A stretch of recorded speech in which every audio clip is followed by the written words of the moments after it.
Hi everyone, I'm Megan Rounds and welcome to Mindset Monday. Mindset Monday is a weekly video blog where I introduce a mindset related topic, offer quick tips and easy applications to help you make a shift in your day or maybe your life. This week's topic is choosing your words. We talk a lot every day. We're always saying things to other people, maybe to ourselves, and those words for the most part are fine. They're benign. They, have no personal impact. But there are certain ones that do have a reflection on some deeper seated thoughts that we may not even be conscious of. And those are the words that just a few of those words I'm going to highlight in this session. So I like to say that you are what you speak. We often have habits of speaking in a wide variety of ways, but many of those habits include things that describe ourselves, our situation, and maybe others. And we may not, again, be at all aware of it. Those habits can be indicators of our mindset. And so here are some examples, and these are small examples, but still ones that probably most of you have either used or have heard on a regular basis by someone else. I have to go to work. I need some money. I'm so stupid. What an idiot. Now, these words in and of themselves may not seem, especially the have to go to work and the need some money parts, may not seem all that big of a deal. Even calling yourself stupid or telling other people they're idiots behind their backs probably, or maybe not. But those things may not seem like that big of a deal.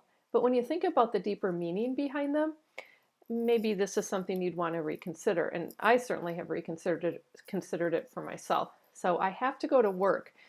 The issue with that is the word have really suggests that you have no choice.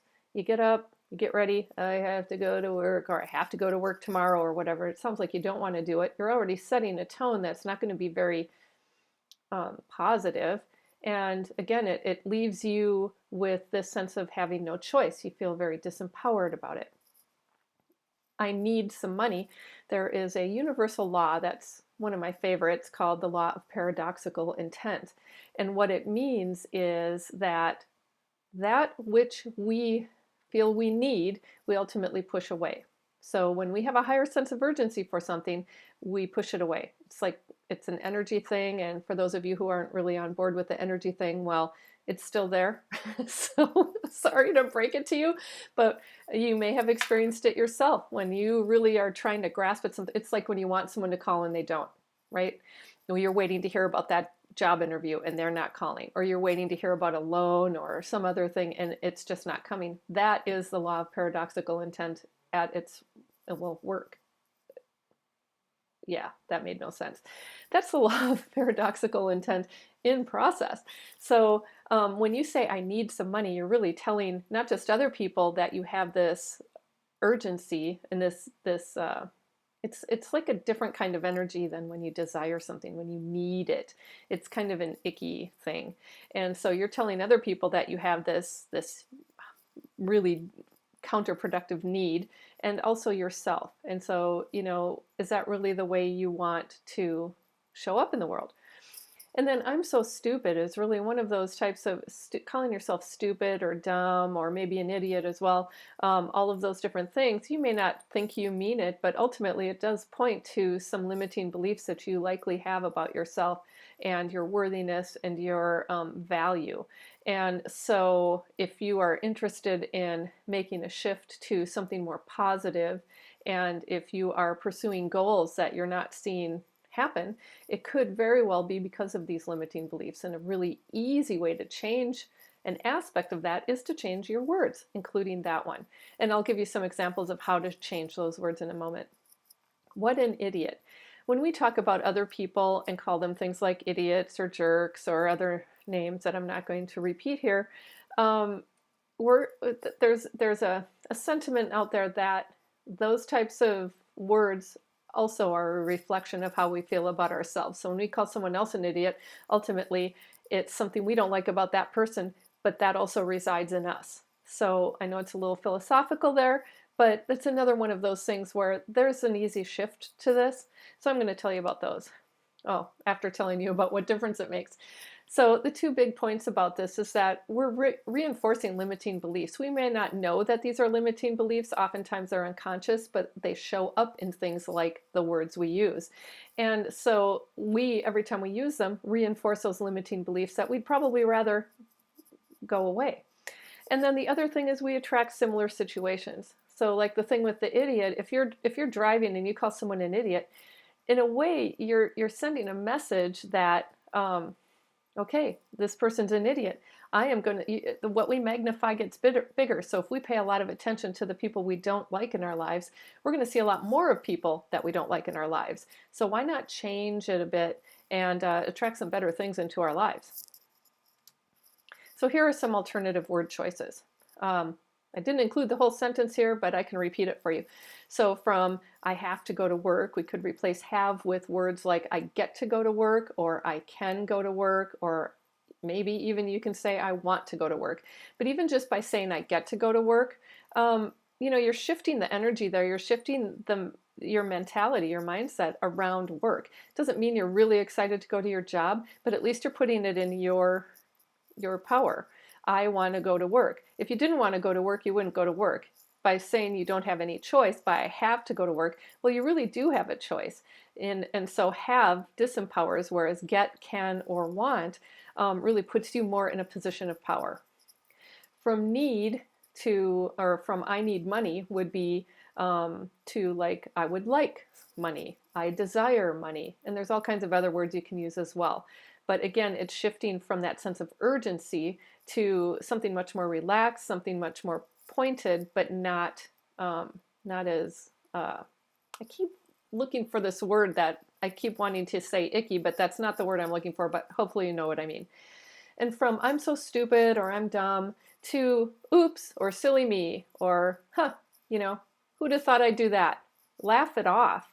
Calling yourself stupid just reinforces some negative thoughts about yourself that really isn't going to help you progress in your life. So it's a pretty easy way to shift it if you can try to make light of it instead of beat yourself up over things. And from idiot, you could name the behavior instead. You could say, look at that distracted driver. Wow, that was a careless thing to do. How disrespectful. Or, boy, that person seems really misinformed. You're still passing a little bit of judgment on that person. You may be operating under false assumptions in some cases, but what you're not doing is making it a personal attack on that person who most likely, half the time at least, you don't even know. And you're pointing out the behavior, and the behavior isn't something that's going to reflect back on you, most likely. So here are some tips and applications. First of all, look for the patterns in your own word choices. I had recorded this Mindset Monday in an earlier version, but because of technical difficulties, I'm taping it again. And I noticed my own word patterns in that I use a lot, or And a lot of people do that, but I really noticed it after watching it. And there I go. So if you can't find the patterns in yourself, because sometimes it's really hard to do, especially if you're not looking at a recording of yourself, ask somebody else, because it's very likely that they will have noticed certain things.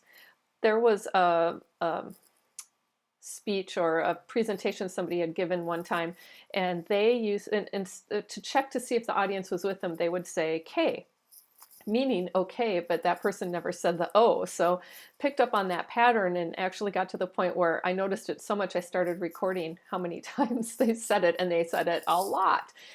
Had they asked for feedback, I would have been happy to tell them that they did that, and they probably would have, I don't think they probably noticed, so it might have been helpful for them. But my point is that other people sometimes pick up our patterns before we do. Once you do have some patterns identified, then create a plan to replace those words that are counterproductive with words that are, in your view, better. Typically, try to choose words that are empowering. The thing about the creating a plan, it's not this I have to implement every word alternative all at once. Start small. Start with one word, maybe the one that seems the most counterproductive, and have some patience with yourself. If you start with that one word and then you build, to the next word once you feel you have that first word down, or the alternate to that first word down. It's going to be a lot easier, and you're probably going to get less frustrated with yourself than trying to remember all of the words that you have. And when you try to remember all of the words, it's very possible that you will forget about all of them in the moment. Whereas one word, it's more likely you will remember it when the time comes. Have patience with yourself, because when we create new habits, and that could be any habit, we're going to have setbacks. It's a part of the learning process, but it's the thing that we oftentimes disregard. I'll have another Mindset Monday about that. Have patience with yourself, because you're learning, and this is a process. So take it small, be kind to yourself, and you'll be well on your way to a more positive word choice experience. That's it for this week's Mindset Monday. If you are interested in learning how to shift your mindset in a deeper capacity, please check out my new program starting soon called Mindset and Owner's Guide. It's interactive, self-paced, and online, and again, it will be starting soon. Learn more at my website, perculture.com. If you have questions, comments, or ideas, please send me an email. Oh, as well as if you have any suggestions for future Mindset Monday topics, please send the email to mindset@perculture.com. Remember, mindset is a choice. Choose a great one. Thanks for watching.